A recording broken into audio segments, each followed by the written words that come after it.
realized that the medicine that I actually really needed was my yoga practice. And since then, I have never had a panic attack.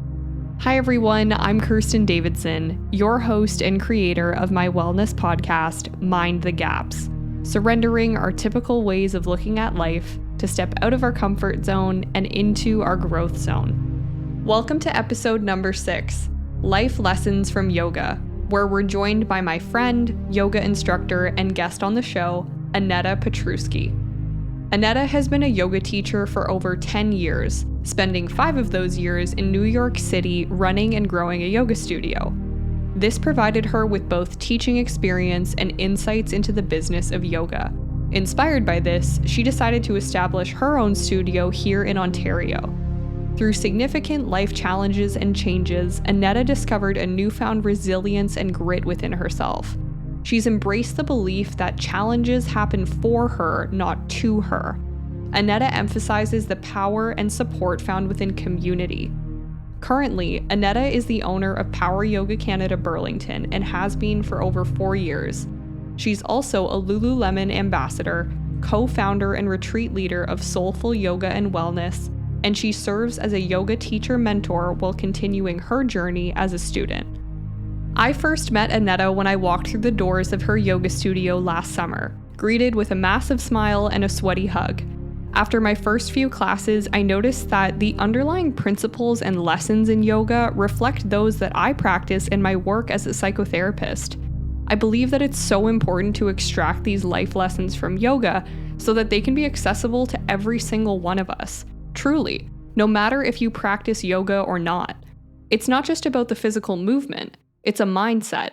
And as we'll learn today, just as this mindset helps guide us through yoga, it can help guide us through the journey of life itself.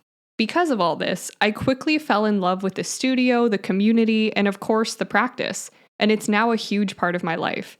For those of you who've listened to my last episode on Blue Zone living in Costa Rica, you'll know that I went on a yoga retreat earlier this year, one that I actually came across through Power Yoga Canada in Burlington. Since then, I've been eager to talk more about the mental, physical, and spiritual benefits of yoga, and so naturally, I interviewed a woman who truly practices what she preaches. For all things yoga and lifestyle, check out Aneta on Instagram at AnetaPie_. That's ANETAPIE_ and Burlington PYC. That's BURLINGTONPYC. You can also check out her retreat website, soulfullyogawellness.com. To stay up to date on all things Mind the Gaps, feel free to follow me on Instagram at kirsten.davidson. I'm happy to respond to any and all of your questions, comments, and feedback on the show. And if you're interested in booking a therapy session with me, you can also email me directly at kirsten@mindthegaps.co. Thank you so much for tuning in, and I hope you enjoy.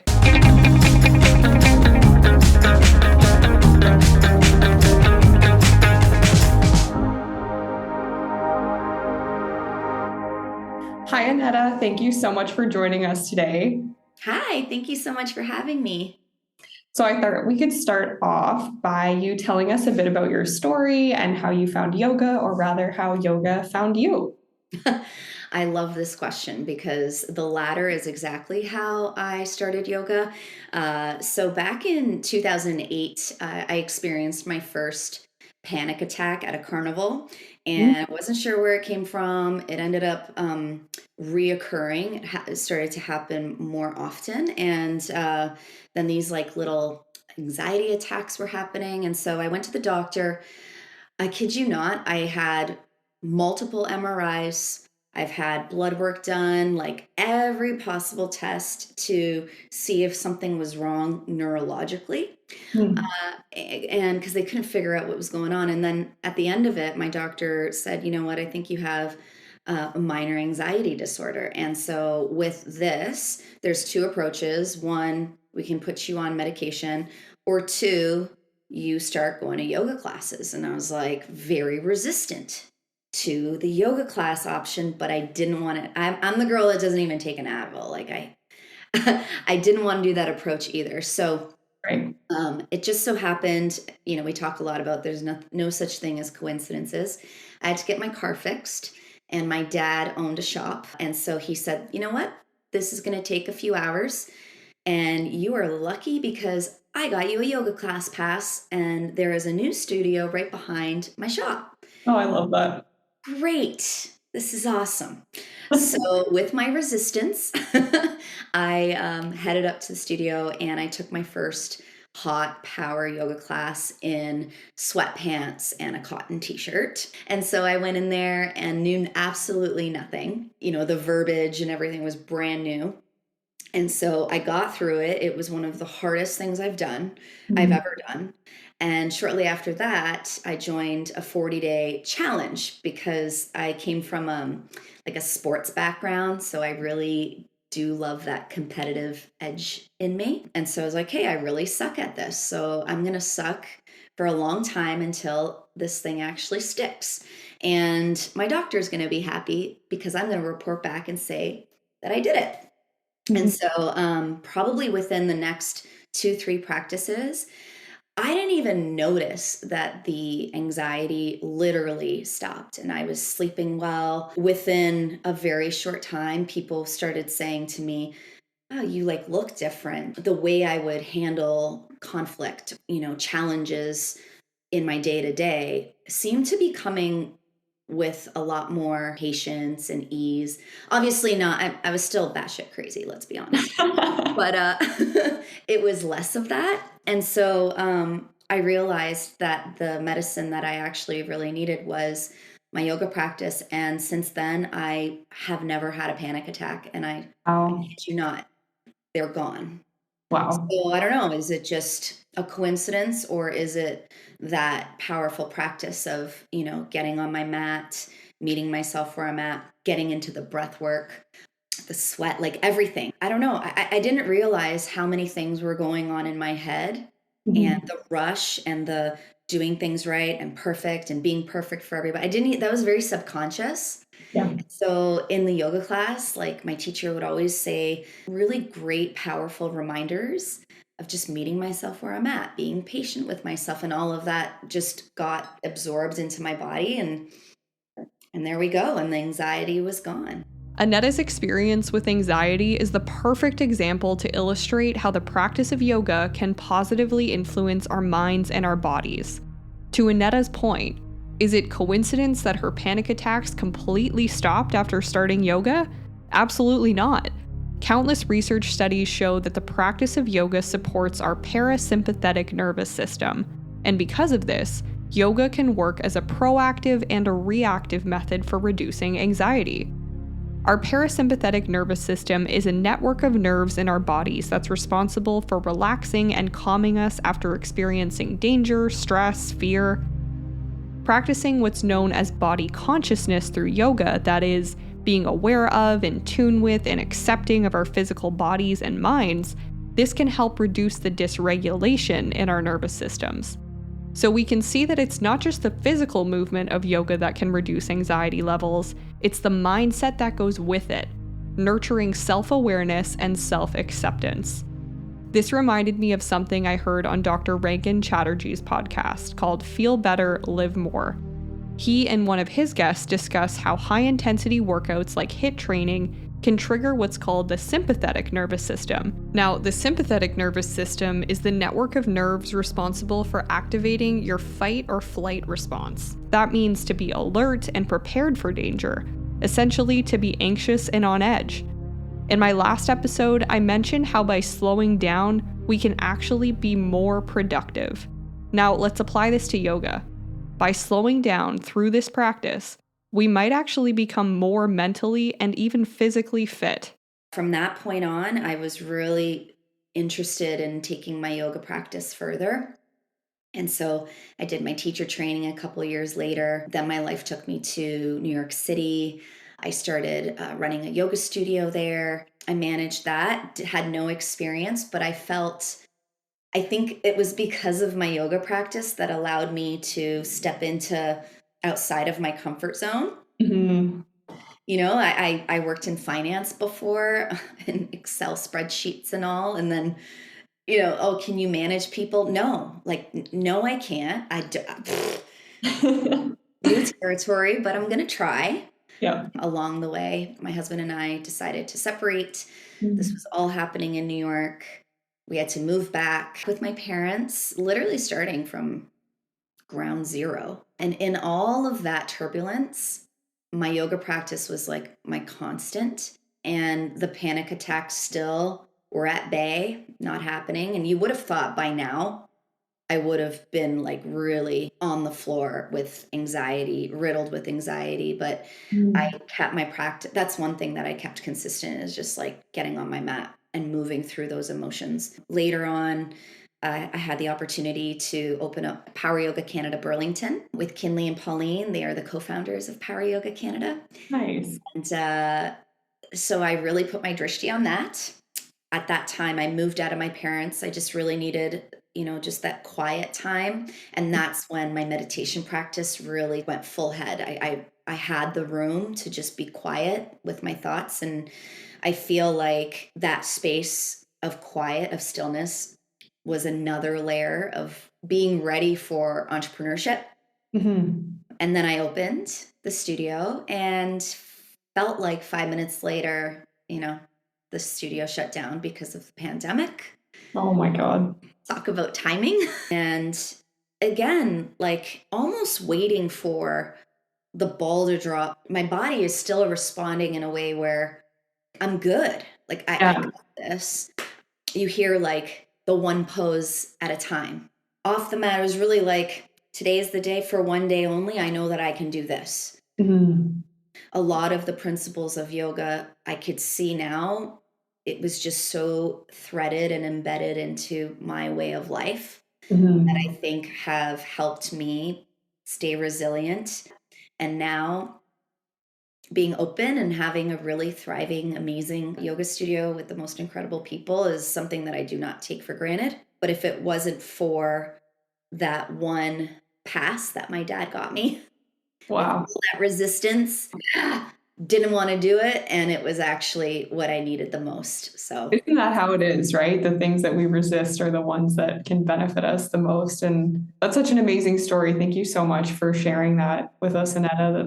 That's pretty powerful to see how one decision and multiple, we could say, roadblocks ended up being building blocks for you. And here you are now, right? Like you said, thriving studio. I love Power Yoga Canada. Love it's coming so there. good having you for the community. Thank you. Yeah, I remember my first class there. You were in it and you were attending a class. And it was someone who was just a student teaching. And I finished and I was like, whoa, I've done power yoga before, but this, I am sweating buckets. I could like wring out my clothes. But then I saw other people like that too. So I was like, either I'm super unfit or like everyone is sweating buckets, and everyone was sweating buckets. So it made me feel better. And now you're there like 5 times a week. Oh, I love it. I love it. And I completely resonate with how you're saying the practices in yoga translate to lifestyle. And it is more than just a practice that exists within the studio because of the principles, right? And like you said, at first focusing on being perfect. And I think that's what a lot of people bring to the studio when you first come, at least for me. It's this fear of like, oh my God, I'm looking around at other people and, oh, I can't do that yet. Or I can't do that at all. And kind of negative self-talk. But then the more you get into it, you realize that the acceptance and pushing outside of your comfort zone does require vulnerability to fall sometimes in life and on the mat. 100%. They're not separate.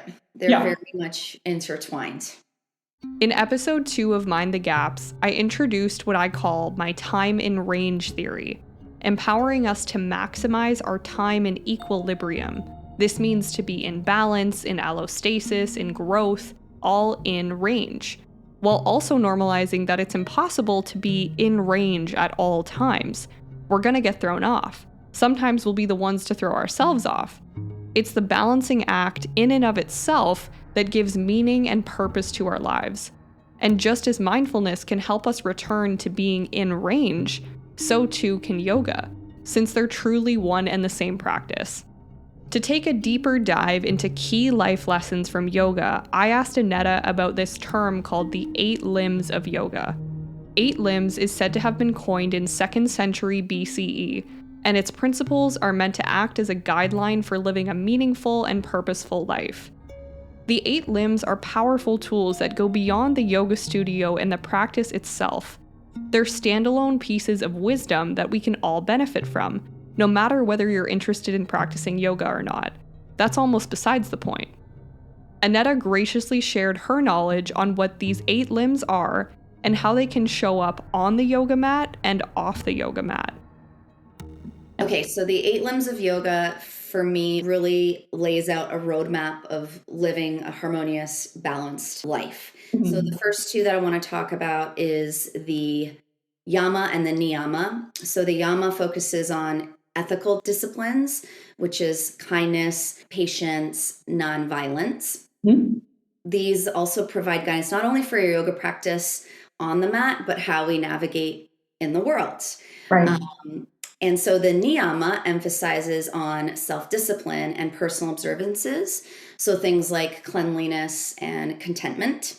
And these 2 remind us to approach our practice with integrity, compassion, and gratitude. And so we treat ourselves and others with respect.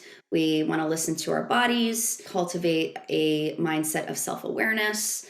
And then off the mat, this is really how we interact with the world. And the way that we interact with the world is promoting harmony and empathy with each other. Then we have the third one, which is the asana, which we hear the most of, and that's the physical practice. So like the physical postures. So on the mat, it helps with strength, flexibility. It helps with presence, body awareness. Off the mat, asana really helps us with being resilient, right? When you're taking an asana practice and you're in that physicalness of something that's really challenging, you could literally translate that into, let's say you're having a challenging conversation with somebody in a relationship outside of your mat. You've been there before.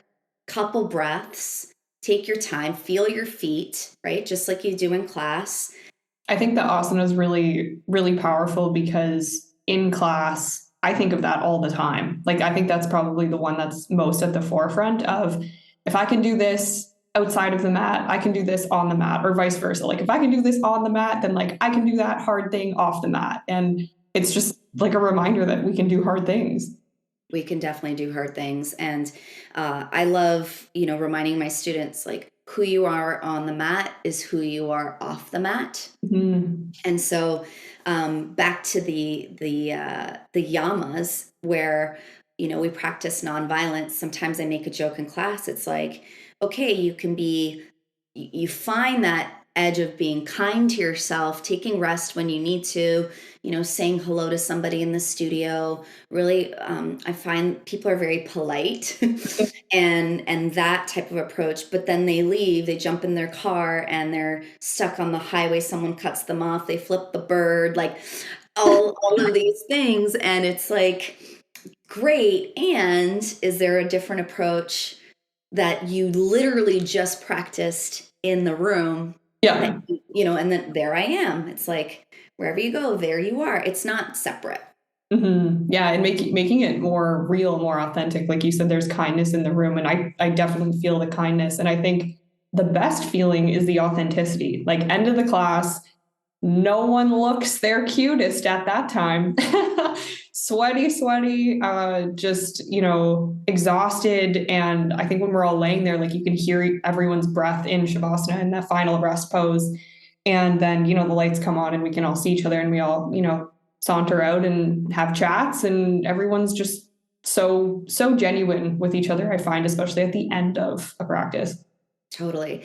And I really think that this one also is remember when I shared when I first started yoga, and people were like, something's different about you. And I think it's that asana practice that has really taken me out of my comfort zone. Like, I didn't think I could balance on one leg. I didn't think I could do crow pose. And then challenging myself off the mat, and I've done it. And I probably would have never done that before, because when we're really connected to our body and the capability of what we can do from that place, I feel like all of a sudden we do act differently. We do have a different approach on how we have conversations with people, or how we treat our rituals in the morning. Or what I'm trying to say is the limb of, like, the 8 limbs, the asana one, like you said, I agree, is the one that really spoke to me in how I treated people as well. Mm-hmm. You know what I mean?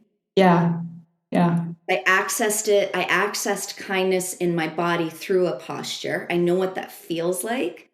And then it no longer landed in a concept for me. It was like, okay, now I can bring that forward without even thinking about it. It's just the feedback that I've received from others.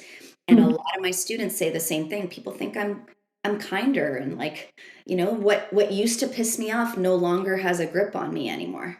Interesting. Yeah, the compassion that you show towards yourself then impacts the compassion we show towards other people, and the ability to actually believe in them, right? Like, I think so many yoga instructors, whether they mean it or not, and we know that you mean it, we know that you mean it, say, you can do this, or push yourself, or like, what's holding you back today? Like, these sayings that are kind but just gentle reminders to say you can do that thing that you're telling yourself you can't. And even if it's not today, it's a yet, right? Like, you will be able to. And knowing that you truly believe it, right? Because of your story, because of your integration with yoga, it's not just a business for you. Like, you truly believe what you're preaching. And that's how I look at myself as well as a therapist. And I think that's what makes all the difference with clients and with community, is that authenticity and empowerment that's real. Totally. And that when you teach from that place, I recently did a poll asking people what keeps bringing you back to what do you love so much about your yoga teacher, the practice? And it was like, when they're vulnerable, when they're real, when I can connect to something that's not coming from they're perfect and I'm not, or a performance place. Yeah. When they can speak from that and give me permission to find that in my own self, that's what keeps people coming back. It's the relatability. Yeah. Yeah. That makes me think of when you've said before, like, try this. It's okay if it's messy. Yes. I love that. It is okay if it's messy. Most things are. Yeah. Yeah, exactly. Most things that are worth it start off very messy. Yes. Right? So then moving on, there are the next 3 limbs are the pranayama, pratyahara, and dharana. And these focus on breath control, sensory withdrawal, and concentration, respectively. So in class, you'll hear me a lot talk about drishti, focus on that one specific spot on your mat or in front of the room.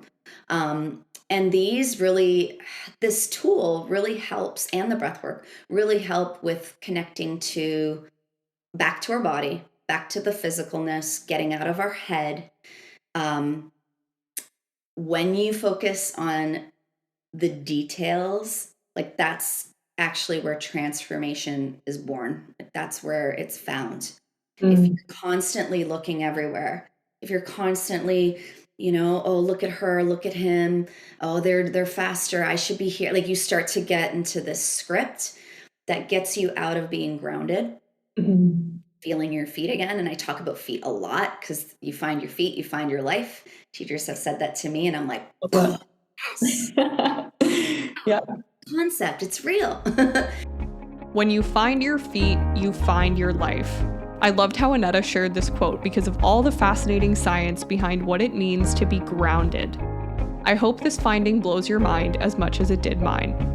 The Earth's natural electrical charge has been shown to activate our parasympathetic nervous system. As a reminder, an activated parasympathetic nervous system looks like being in range. This means being in equilibrium, balanced, calm, and secure.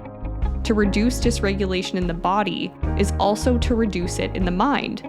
So when we're physically grounded in nature, whether we've got our feet in the sand or we're hugging a tree, we're literally, not figuratively, literally absorbing energy from the earth that helps put our body and mind at ease. Talk about planting deep roots. As holistic psychologist and author Dr. Nicole LaPara says, quote, "This isn't woo-woo thinking, it's science." In her most recent book, How to Be the Love You Seek, she uses scientific evidence to support how being in contact with the Earth's natural electrical charge can also improve heart rate variability, reduce inflammation, improve sleep, increase energy, ease pain, reduce stress, and normalize the body's biological rhythms. So in that, the going inward action, the breath, all of that is a tremendous way of bringing yourself back to body awareness and presence. So what you just mentioned about drishti reminds me of what you said at the start, which is you put your drishti on your practice, like on opening your business. So for people who didn't know what that means, now they know what that means. Drishti, I also mentioned in my very first episode, which is that fixed gaze, right? Like having that fixed gaze, having that focal point, which is literally in a yoga class to pick a point, right, and stare at it while you're in a pose so that, like you said, you're not falling all over the place. And then in life, yeah, to pick some focal points and maybe do a little less comparing and be able to, as you said, find your feet and focus on your feet and your gaze and, yeah, looking to others for empowerment, but not so that you fall. Exactly. And if you fall, it's okay. You get Right. back up and then focus again. That's Exactly. also the dance. Yes. That's also the willingness. Like it's not going to always, it's not going to be perfect. It's never is. It's always Yeah. going to be practice. And I want to also add to drishti. So when I suggest students to find a focal point, sometimes I'll see literally like, the staring competition that you do with people to not blink. Yeah. Yeah.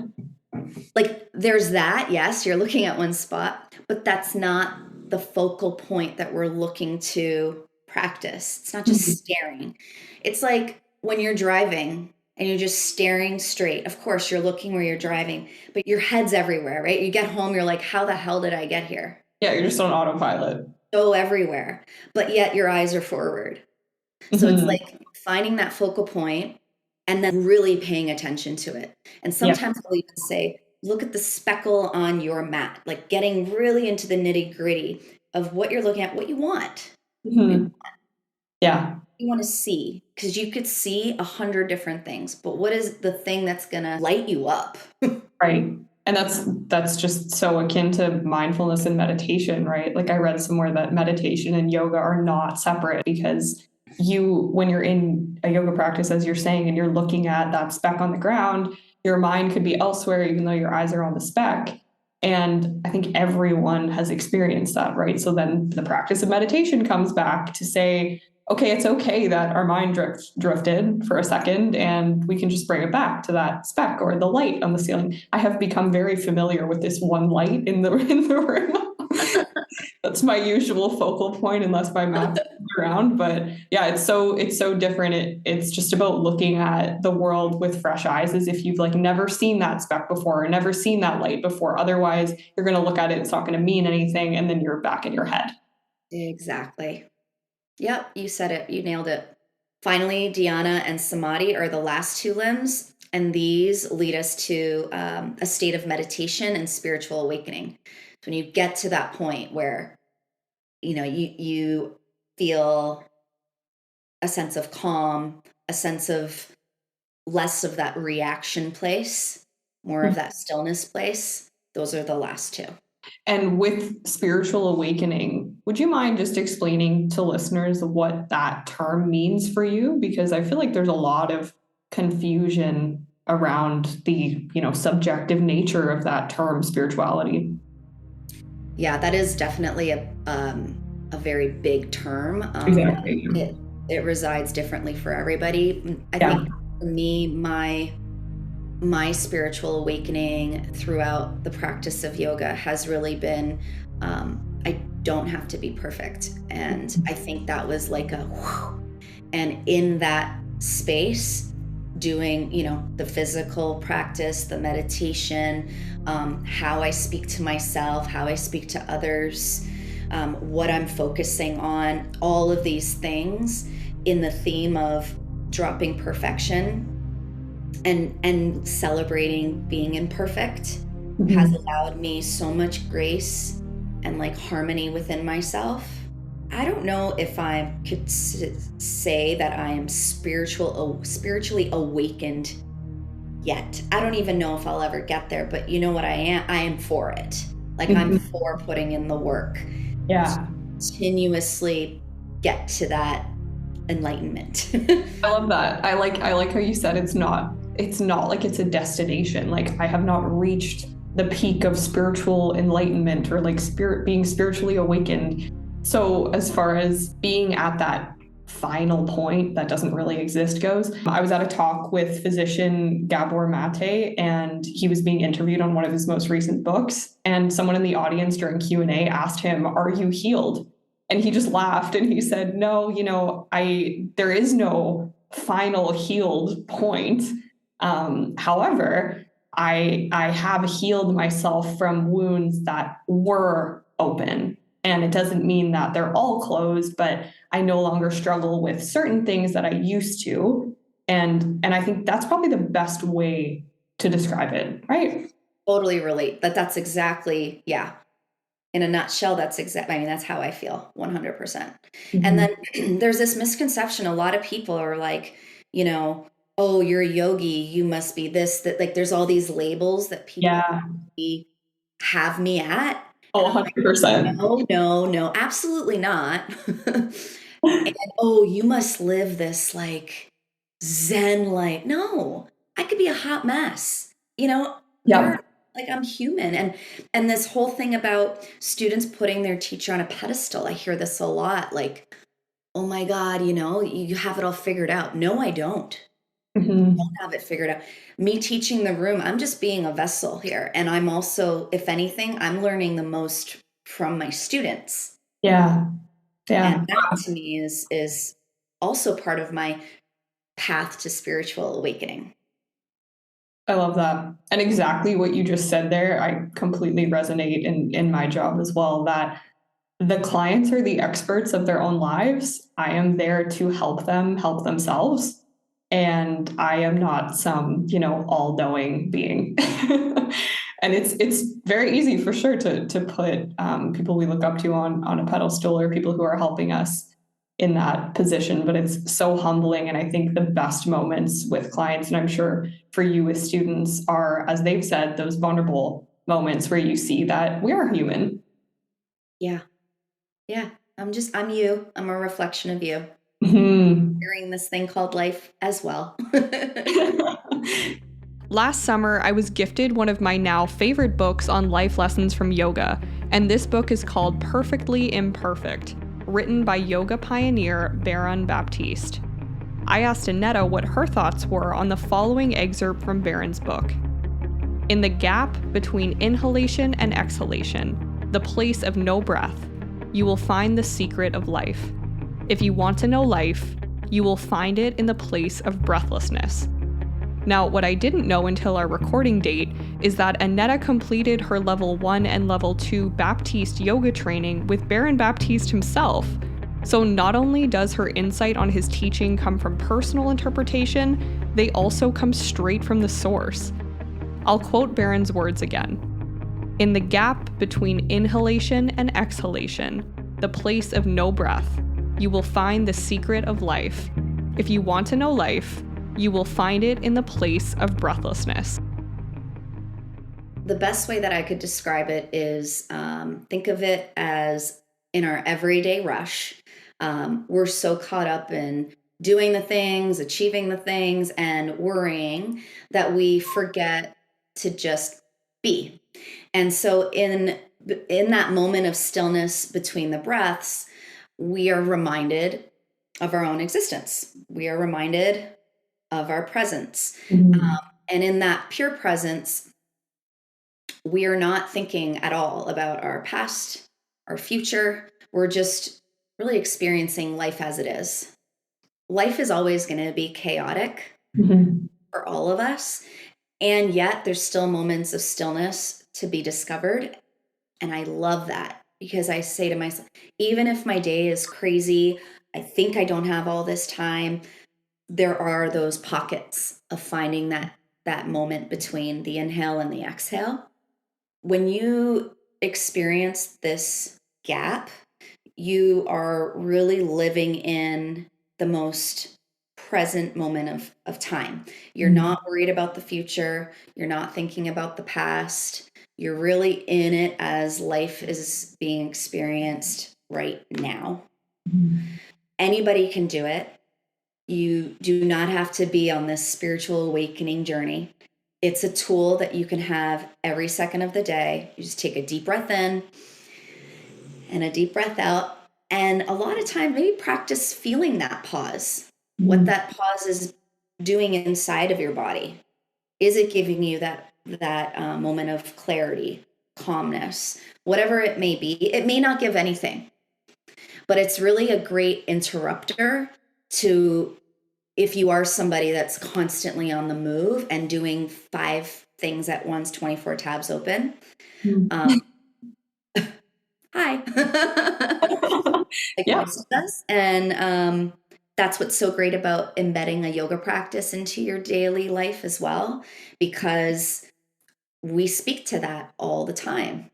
I like how you call it an interrupter. The gap is an interrupter because that's what we're doing here too, right? Like minding the gaps is interrupting our usual thought patterns, our usual feelings, our usual ideas about how our lives are supposed to go or how the world is supposed to go. And it's pretty amazing that, as you're saying, you can do this at any time. Like we all have access to breath. And while Barron uses it literally in saying the gap between breath on your yoga mat, being able to just take pause in life in general, whether you do yoga or not, is such a gift.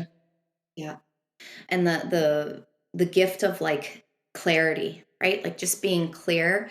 It seems it's difficult to get when you are operating in chaos. Yeah.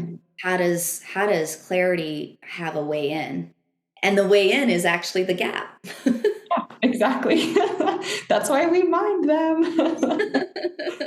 I love that. And it's so true that all of those principles and lessons in yoga translate off the mat and keep us in a place of expansion and a place of challenging ourselves. Because when you're challenging yourself in the room, like you said, who you are in the room is who you are outside of the room. And I think it's, for a lot of people, they look at, oh, well, it's the end of the practice, no matter whether it's yoga or anything like meditation, being at the gym, hanging out with friends, like whatever version of you that you are in certain settings, people will turn switches of themselves on and off.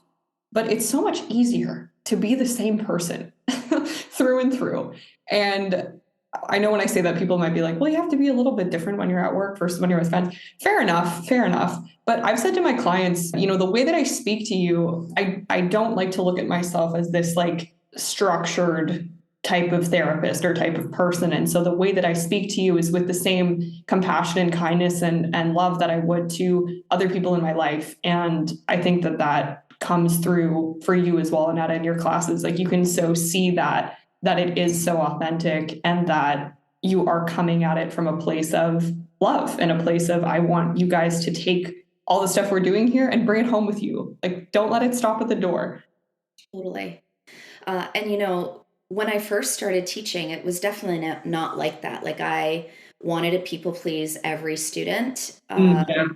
Of course, my numbers were low because if I don't know who I am, how the heck am I going to lead from that place? Exactly. Right. And so it took some really, some good feedback from teachers I admire and the practice of showing up and continuously being myself, which is scary. It was scary. You're exposed. Oh, yeah.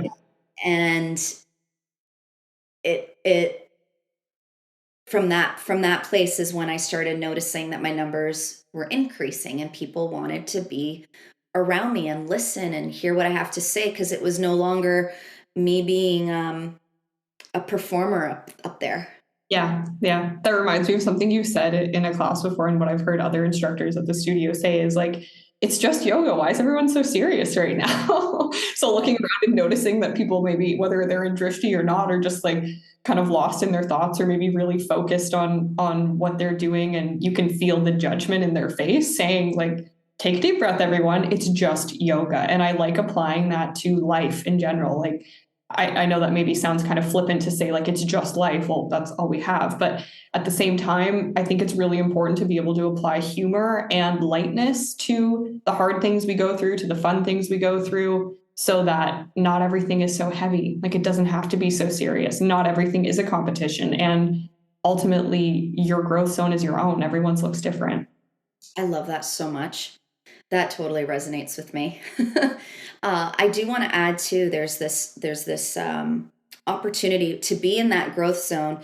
A lot of times in the practice, let's say you are in a pose that you're very familiar with, and all of a sudden in that familiarity, what I witness and what I observe is we get mediocre, we get like complacent, we're like, we're just going to wait for the next thing, or not really in my preference right now, I'm going to wait it out until the next pose is the thing that I really am going to put my effort on. Right. And that spills over into daily life too, where, I said this the other day and it just landed with somebody about a relationship. You choose your person every single day. And if you come from that place, choosing that pose today and giving it everything you've got, you will choose your partner every day in that context. Because when we live in this like familiarity, great, and the practice of mastery, the practice of growth stops. Just sitting in it, familiar with it, cool. And what else is there? What else? Right. What else can you give? What else can you offer up? I love that concept of choosing your partner every day, because we do make those choices every day. But you're right, like we get complacent, or we get in this like plateau state where we feel like we've mastered something, or we feel like we've already chosen them. So what more do I have to do on that? Like, I've already done that. But everything is a process. Like, going back to are you healed? Everything is a process. There is no final choice. There is no final destination. Totally. It's like tree pose, for example. We're all working to the mastery of it. Yeah. Arms are up, foot is pressed. There is so much. And that's probably another podcast we could talk about. That can be awakened and created from the base up. Like, the work never stops. Yeah. You're down for growth. If you're not down for it, great. Meet that. But like, if you want more, there will be more waiting for you to be met. Yeah. And then the surprises that you experience in yourself, like when you surprise yourself at what you can do, or you see other people surprising themselves at things they can do, that energy is so contagious. And I feel like that's really priceless. I love that. When someone gets into their crow pose for the first time, right? And you're like, oh my gosh, they're here. They did it. Something inside of them said, I am ready. Today's the day. Yeah, exactly. Messy or not. Well, thank you so much, Aneta, for taking the time to be here today. I really appreciate all your thoughtfulness. Oh, thank you so much for having me, Kirsten. It was so wonderful.